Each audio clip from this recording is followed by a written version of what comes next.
Welcome to the TMG Fireside Chat. I'm your host, John Mackey. And today we're launching a new series called Build to Grow. If you're an owner or senior leader in a fire protection life safety business, you know this industry leaves little room for error. The work matters, the stakes are high, compliance never stops, customers expect more, and technicians are harder to find. At the same time, consolidation is accelerating faster than many owners ever expected. From the outside, fire protection can look steady, even predictable. From the inside, it's complex, demanding, and unforgiving. That's exactly why Build to Grow exists. This series isn't about chasing growth for growth's sake. It's about building businesses that are ready for growth before growth shows up. Because in this industry, growth rarely fails due to lack of demand. It fails because the business wasn't built to absorb it. We see it all the time. Revenue grows, backlog increases, phones ring. From the outside, everything looks strong. Inside the business, owners experience more pressure, more rework, and more decisions flowing back to them, not less. That disconnect isn't a leadership failure, it's a systems problem. Build to Grow is about solving that problem intentionally by building discipline into people, process, technology, and reporting, so growth feels controlled instead of chaotic. That's the mindset we'll explore throughout this series. All right, welcome to our Build to Sell series. I'm Elizabeth Denham here with our favorite fire protection guy, John Mackey, who is launching a new series that we're really excited to share with you. So I'm going to set the stage for what we're going to talk about for the next little bit. John, this is kind of an exciting new thing for the Mackey Group for 2026. But before we, set everything in motion, let's just talk a little bit about you. You're an owner, operator, senior leader in fire protection and life safety. You've done a little bit of everything. Um, you're operating in one of the most essential and demanding industries out there. Uh, as we all know, this work matters. It's essential business. The stakes are high. Compliance never stops. Customers expect a lot. Talent is hard to find. There's a shortage of talent. At the same time, consolidation across the industry is accelerating faster than ever. So from the outside, a lot of people don't know the complexity of all of that. Um, if you're on the inside of the business, you feel it a little bit every day. So from where you're sitting, why does it feel like running and growing a fire protection business has become more complex, even though demand is still really strong?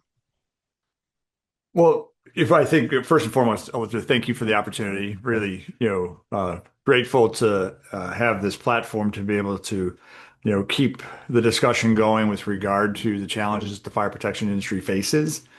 And then, as you highlighted, we are at a really interesting point of the evolution of the industry as a whole, right? You talked about compliance requirements are higher. Customers have a much higher expectation. We're struggling to find talent to keep up with all the work that we have.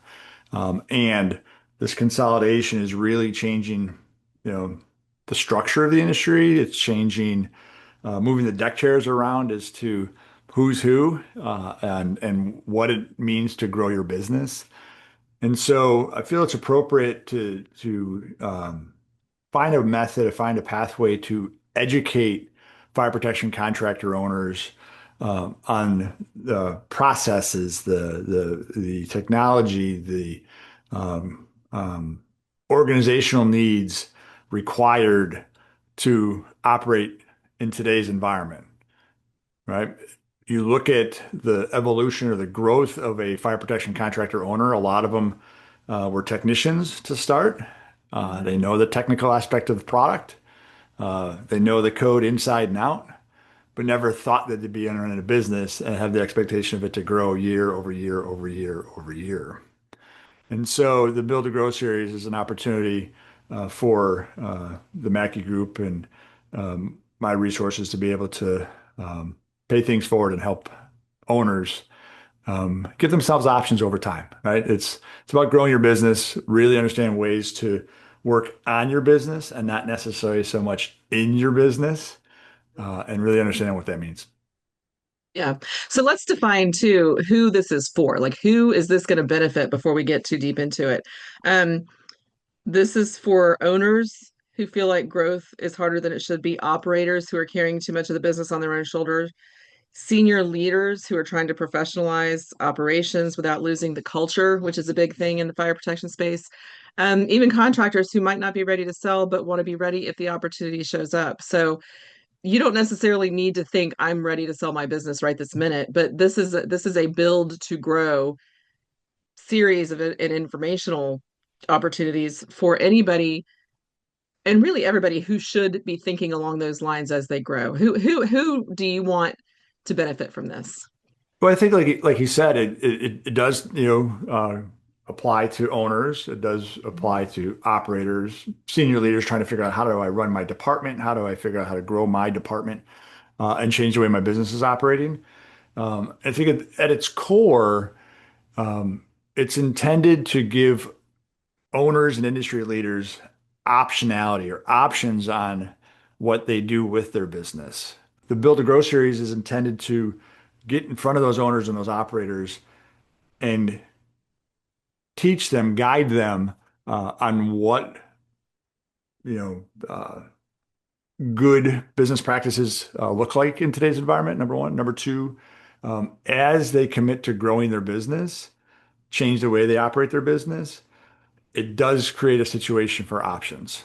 And what I mean by that is if you're the owner and you're looking for an opportunity to, maybe you don't want to sell your business, but maybe you don't want to work 80 hours a week. Maybe you want some time off on the weekends, right? Maybe you want to get to the camp house and spend some time with the family.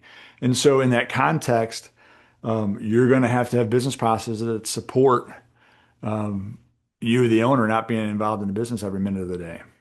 That's one option. The other option would be maybe you've got some top talent people that you've worked with for a number of years and you want to give them the opportunity to lead certain aspects of your business, give them a little bit more maybe equity to share on the performance of the business.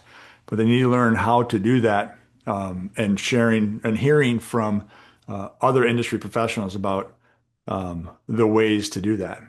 That's another outlet. And the third piece is as you grow your business and you go through these processes, the analogy I always use when I do these sessions face to face, I refer to them as off ramps. A lot of companies I work with directly today, companies I've worked with over the last, 10, 15 years through the mergers and acquisitions game, a lot of companies grow really, really fast. And when they do that, they kind of get ahead of their skis, right? They just throw more people and more resources, being time at whatever it may be, but they don't have the systems in place to manage the work, right? So how do you sustain um, that business? So again, what are the processes to be able to really manage growth? I've seen businesses that have gotten to the deal table from an M&A perspective. They're being acquired, but their inventory wasn't right. Their financials weren't clean, right? They had what AR receivables were well over 100 days, millions of dollars on the table, right? And so helping those owners get their house in order, you know, on the short term, just helps them manage their business better, right? In the long term, and back to our original point, again, it's about optionality. Mhm. So the intent there is creating a platform, tools, resources, an opportunity for the conversation about how do we help contractors, owners, prepare for what's next. Again, around growth, but then ultimately around options for themselves. Absolutely. Yeah. And so when we go through the build to sell program with all the different assets that we're going to talk about as we go forward in this conversation, doesn't necessarily mean you have to sell or that you want to sell right now. But what it means is you're preparing, like you said, for the optionality. But why do you think growth so often comes before business and infrastructure is ready? And how does build to sell work in that context of that? Well, I think it's human nature, right? I think that we have a tendency to respond to the shiny object, right? Let's use some of the projects that we see going on around the country today.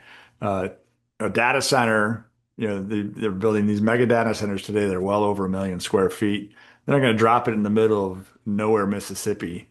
And Yeah. the fire protection contractor that's been there for 20 years uh, sees this great opportunity and say, wow, I've been doing fire extinguisher service and E-lights and kitchen systems, but guess what? Now I want to go hang 1,000 fire extinguishers in a 1 million square foot facility. Great opportunity, yes. Mhm.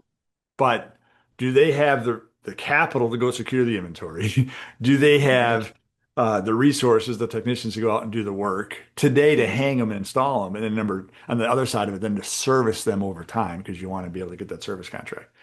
And then do you have the technology to be able to support that over time, right? From an inventory perspective, from a documentation perspective, from a compliance perspective, because it's about efficiency at that size. And what happens is that, all right, when that, facility is built in your backyard, you forget how do I run my Mhm. business because now everyone's distracted to go chase that next big project. And that's going to run for 3 years. And then sure enough, 2 years later, the next big projects pop up somewhere else. And so again, the intent behind the Build to Grow series is to put some foundational pieces in place. Right. One of the analogies I use with my clients is about putting guardrails in place with regard to the work they do today versus the work they want to be able to manage over the next 2 or 3 years. If you're a large installer today, right, maybe you're not chasing a $4 million, $5 million sprinkler installation, right?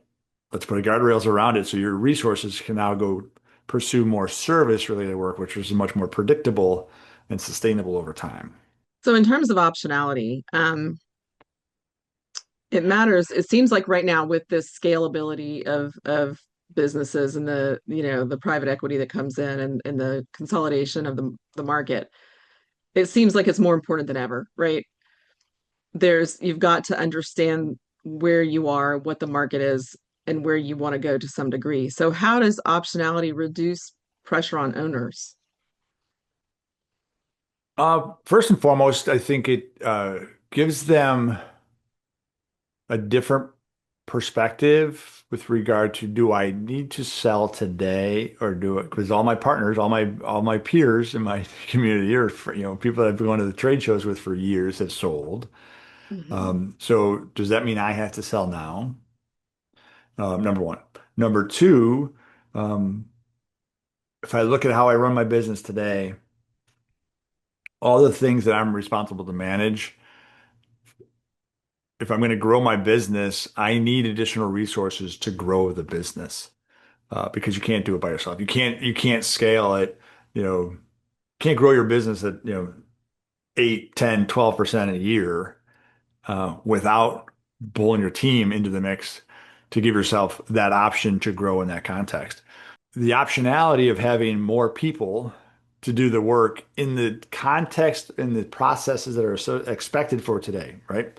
Think of how we use, platforms like InspectPoint and Service Trade and Ember for inspections and get an inspection done on a tablet, an iPad, on a phone, right? The reporting mechanism back to the customer electronically and not on paper and pen. But yet we still have 50%, 50% of our contractors across our space still use pen and paper to do inspections and document. And so if you look at how you run your business today, what is the appropriate way of setting up people processes? Do I have an HR team? How do I pay my employees? How do I train them? How do I recruit them? From a workflow perspective, am I still using paper and pen? And back in the day, they used to use index cards to schedule month to month, right? There are still companies that still do that. So Mhm. how do we get onto some sort of technology to manage that workflow, or what's the work process to improve that? And then data and reporting. It's more about compliance. You have municipalities that have a very high standard for fire life safety compliance. Third-party firms are now coming into the mix with regard to driving third-party reporting requirements, not only for the fire marshal in your community, but also for insurance, and you Mhm. need technology to be able to keep up with that demand. So the optionality for the owner is I have to commit to good people, processes, or strategy, good workflows that are efficient and repeatable. And number three is technology to manage the business. It's a lot different than where we were 10 years ago. Let's think of, what is our industry all about? It is about, protecting businesses, preserving, protecting lives, preserving businesses, and taking care of the communities that we live in every day, right? And so in that context, the core of that is people. So that's the first part. The second part is we are in a relationships-driven industry, right? And so it is still person to person. It's how we communicate. Yes, we still email. Yes, we still text, but someone still wrote that text, right? Exactly. Someone still picks up that Someone phone still call has to occasionally. put eyes on that, system. Exactly. And the code says, yes, a technician with certain requirements has to show up and physically put your eyes on the system, touch it, work on it. The code is not, said that you can remove a person from that process. And so because of that, it really truly does highlight the need for people first, but really good people to take care of the equipment, take care of the customer, and take care of the communities that we live in. So it's vital to our industry, our current success to where we're at today and going forward, for next, 50 years, 100 years, it's still going to be a requirement of people to do the Mhm. work. Well, and when you enable your people to work faster and more efficiently and more reliably, more able to document the compliance and that kind of thing, what you do is you open up their capability to produce more. So that's part of scaling, correct? You free them up from a lot of things that hold them back in terms of getting things done more, better, faster. Absolutely. And also, one of the challenges we have in the industry today is we don't have enough new talent coming in to replace those that are retiring. That's the first part, right? So how do we get more work done with the headcounts that we have access to? That's the first part. The second part is um, how does the work become repeatable? Mhm. Because there are, a lot of, especially when you get into the codes and standards for inspection, that NFPA 25 inspection is the same every single time you go out. So if you're able to save, you know, an hour a day on the technician's schedule because they were using good technology, well, guess what? In a week, you just freed up 5 hours. You just freed up someone's afternoon. That means you can do one more job, Yep. right? That solves the labor problem. Right? Think of it from driving your truck from job A to job B, right? If you have efficient routing, Mhm. right? Because of the use of GPS and other tools in your dispatch board, well, guess what? Now your technician's able to go from one job to the next. Maybe it's not 30 minutes anymore. Now he's rolling the next job in 10 or 15 minutes, right? Again, creates more opportunity for more work over a week or a month, just because we become more efficient. That solves parts of the Mhm. labor equation that we have today. Talk to me just a little bit about the investment of that up front and the payoff long term. Yeah, I think first, yes, always an investment. And to me, the investment always starts with time, Mm-hmm. especially when you're talking people. It's just restructuring how you run your meetings. Mm-hmm. All right. How do you communicate with your employees? How often are you checking in with your technicians? Right. How often is your team talking to your technicians in the field? Are the technicians getting the support they need? Right. Communication is just a time requirement. It doesn't cost any money. Right. So that's the first part. The second part, when you look at the type of investment you make, yes, workflows, you want a collaborative process. There's going to be more people in the mix to do that. You're going to have a piece of technology that's rooted to drive that. That becomes the backbone of how you're going to get the work done. There's a cost associated with that. But in today's world, you're not spending hundreds of thousands of dollars to deploy a platform like, SAP or JD Edwards, Mm-hmm. these huge behemoth corporate type programs. QuickBooks, off the shelf works pretty good just to start. Now it will hit its cap pretty quickly given our industry, but as you grow, right? There are platforms that will support you down that growth. Mm-hmm. The cost to deploy that, there's some money associated with that. There's an investment you have to make, but over time, Mm-hmm. that investment pays for itself, especially if you're able to really grow your business to offset that number. And then we've also talked about the use of technology and the benefits with technology in the field around efficiencies for your technicians, efficiencies and be able to manage work, deficiencies and repairs and quoting to your customer, ensuring compliance not only to your customer and how you report to them, but also compliance back to your on your side to make sure that you've got paperwork to show that you did the work. Here's the work we did. Here's the pictures that we, to prove that we did the work, and here's the documentation signed by the customer to support that as well. So that's, the field service management aspect of it. So I think that at the end of the day, yes, everything, you know, there is an investment. A lot of it's an investment of time. There will be an investment of money, but when you have a strategy to go manage that, it's not a bunch of one-offs. You're not going out and just go implement your field service software and not look at your workflow with how you get stuff done back in the office, right? They go hand in hand, right? Mhm. Collaborative process will ensure that you have a better implementation, better success with the deployment of the platform, and over time, it pays for itself very easily. So, as we start to wind down this conversation a little bit, what are some common traps and misconceptions? I mean, so if I'm a owner operator of a fire life safety business, um, what might my biggest misunderstanding or misconception about being ready for growth or exit be? First and foremost, when I try to engage with people at conferences, the first thing they sell, I'm not selling. I'm not selling the business, not for sale. Yeah. That's great. I'm not necessarily coming at you, as an opportunity to, you know, buy your business or sell your business. I'm looking at this from a perspective of a longer term relationship and helping you grow your business. So the first conception is, or misconception is that, hey, I'm not for sale. And so all Mhm. the defensive mechanisms go up. And let's be realistic, right? Every owner I know has been contacted at least 3 times a week from interested parties that want to buy their business, Yeah. right? And so I understand where that defensiveness comes from. Mhm. But if you're willing to, you know, build a relationship, again, we are in a relationships driven industry. And for those that get to know me over time, I am not transactional. For me, it is about the connections with people. How Mhm. can we help each other, right?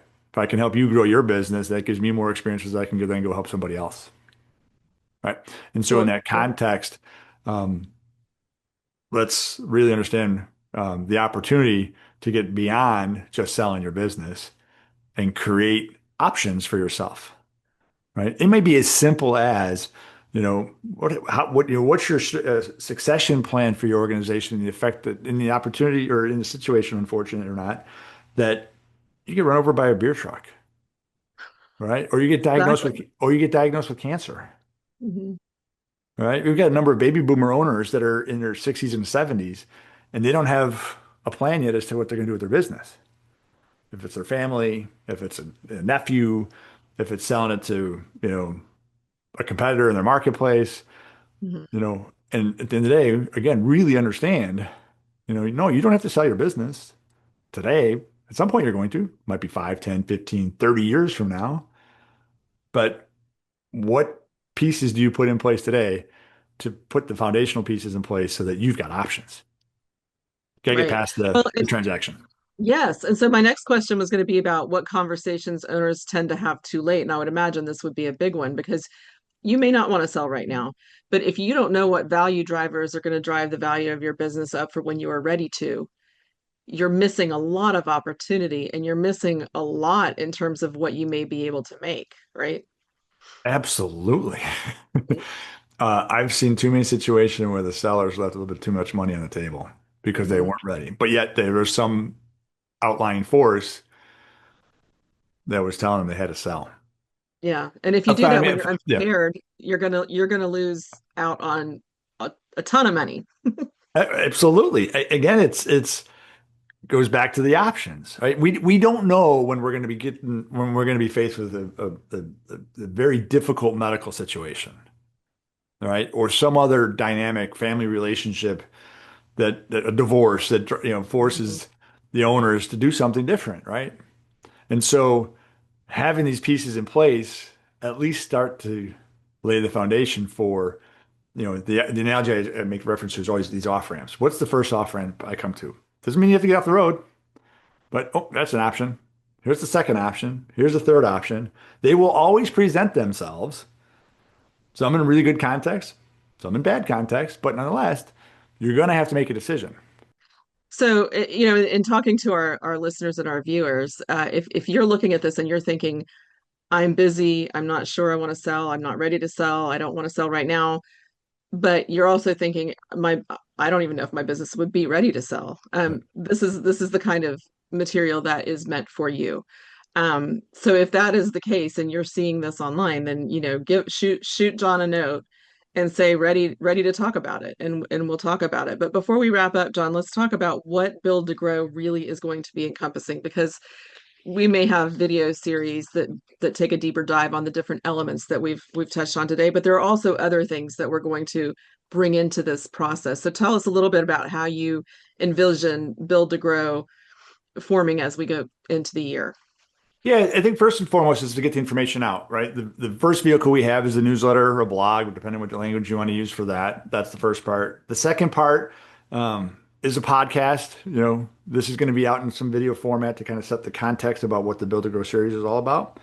But what I envision as we go through this process over the next 12 months is that I wouldn't necessarily commit to every month having a podcast to support every topic, but where it makes sense, and support the conversation with an industry leader to talk about technology, or maybe an operator talk about the challenges they had to grow their business and the things they put in place to do that, right? So the podcast would be another example. For those of you that don't necessarily follow the Mackey Group on a daily basis, we also have the fireside, the TMG fireside chat, which I've been doing for almost 3 years now. I think we're on, what are we on, 22 or 24? Something like that. I think maybe 24. 24 episodes, but then you look at all the chapters underneath that, there's layers and layers and layers. So Yeah. we will incorporate some of those conversations back into the series. Um, so that's the podcast. The other thing that I envision for this Build to Grow series are going to be some tools, right? For every topic that we present, again, for most topics, not every topic, for most topics, we plan on creating tools, right? A build to grow scorecard, a growth readiness scorecard, right? What do I need to do to get ready? And where am I in that regard to that matrix? Evaluation tool with regard to what's my business worth today, right? And compare it to the market as to, what would I get if I changed this, this, and that? What would I get if I changed these 4 or 5 things, right? But at the end of the day, a comprehensive set of information, tools, resources, and opportunities to continue the conversation about all things required to build to grow. So John, tell everybody how to get in touch with you. Where can they find you?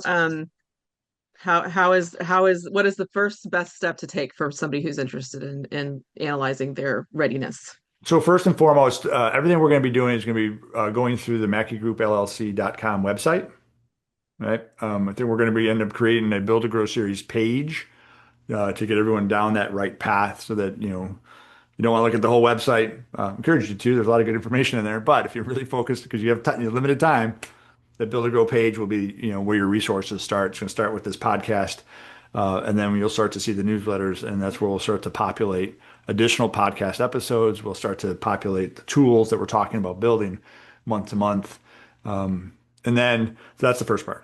The second part is you start to engage in that, or if you don't have the time or don't want to wait for that to happen, you can always email me, John at MackeyGroupLLC.com. And I will always respond to that, depending where I'm at, what city I'm flying to. I will do the best to respond in a timely manner. And then number three, as I roll into each of our conferences across fire alarm, fire sprinkler, special hazards, and the FEDs, including NFPA, I am at every one of our shows. And so find me, pin me down. I'm always open to have the conversation. So, and then of course LinkedIn and all the other socials. But I think that for check the website, send me an email, and then pick up the conversation at a conference. Right. And if for some reason they can't find you, they can just ask their fire industry friend, because everybody knows John Mackey.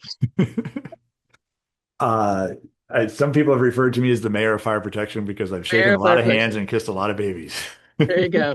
So pretty easy to find. Well, John, thank you so much for helping, me understand and the audience understand exactly what this series is going to be about. More to come. Everybody stay tuned and don't forget to check out MackeyGroupLLC.com for more information. Thank you, Elizabeth. Looking forward to it. As we kick off the Build to Grow series, here's the most important idea to leave you with. Optionality doesn't get created at the point of transaction. It gets created years earlier through discipline. The same steps that prepare a business for sale also make it easier to operate, easier to grow, and more enjoyable to lead. Build to Grow is about working on the business, not just in it, across 4 practical pillars: people, process, technology, and reporting. Over the coming episodes, we'll go deeper into each pillar. We'll bring in operators and industry leaders, and we'll talk honestly about what works, what doesn't, and how owners can grow with intention without burning out or losing control. If you're listening and thinking, we're busy, but I'm not sure how ready our business really is, that instinct is worth paying attention to. A simple next step is to assess where you stand today. Visit MackeyGroupLLC.com to request the Build to Grow scorecard, or reach out to start a conversation about growth, transition, and creating options on your terms. If you're building for the long term and want choices, not pressure, welcome to Build to Grow.